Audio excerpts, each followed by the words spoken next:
Welcome back to my channel. Today we're going to make a super cute pillow for a cuddly, adorable kitty cat. For this pillow, I tried to use fabrics that I already had, so no purchasing of any new fabrics or materials.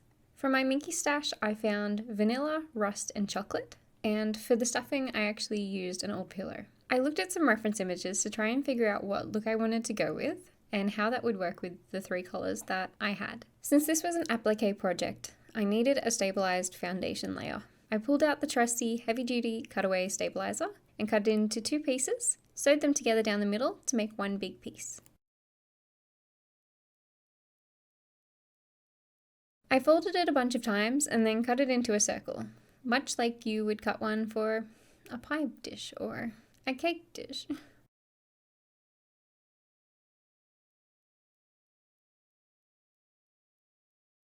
Take your base layer colour. I used chocolate as the base layer so that I could have one solid piece as the base.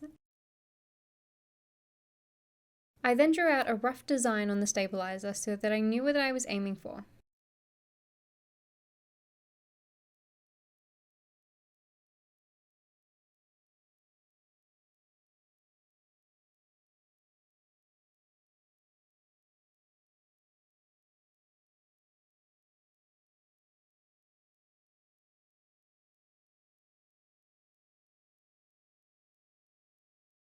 From there I drew a swirl design from the rust coloured fabric and started to arrange it onto the base layer.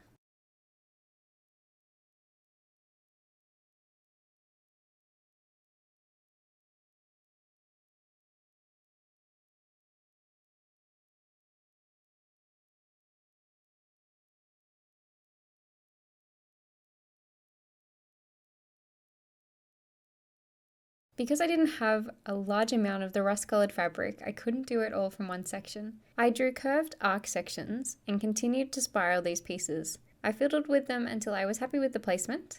I then pinned them down so that they wouldn't move anywhere whilst I sewed them on.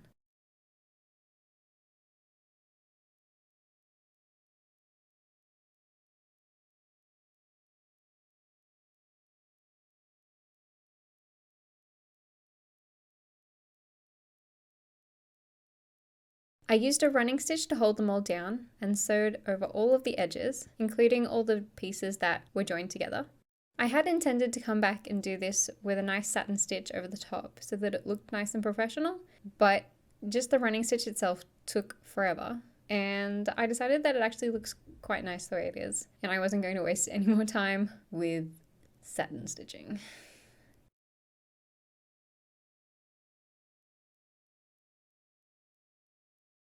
Working with a fluffy fabric like Minky can be a nightmare, and I do recommend vacuuming as you go along.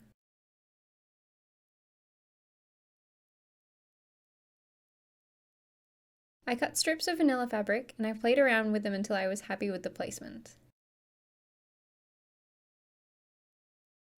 I then top stitched down these vanilla layers as well.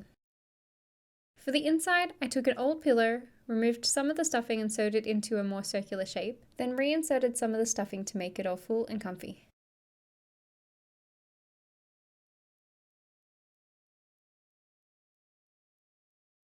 To make the top fit over the insert, I pinched the fabric into darts/folds to give it a more curved muffin top.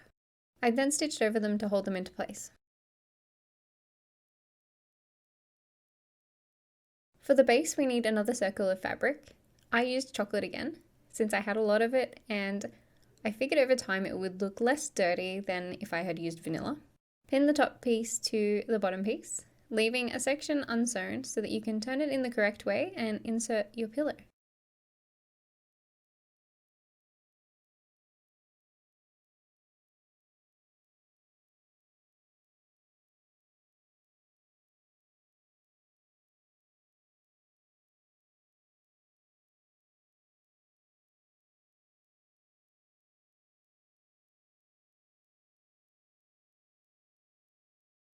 For the last part, you just need to hand sew up the opening and you're done.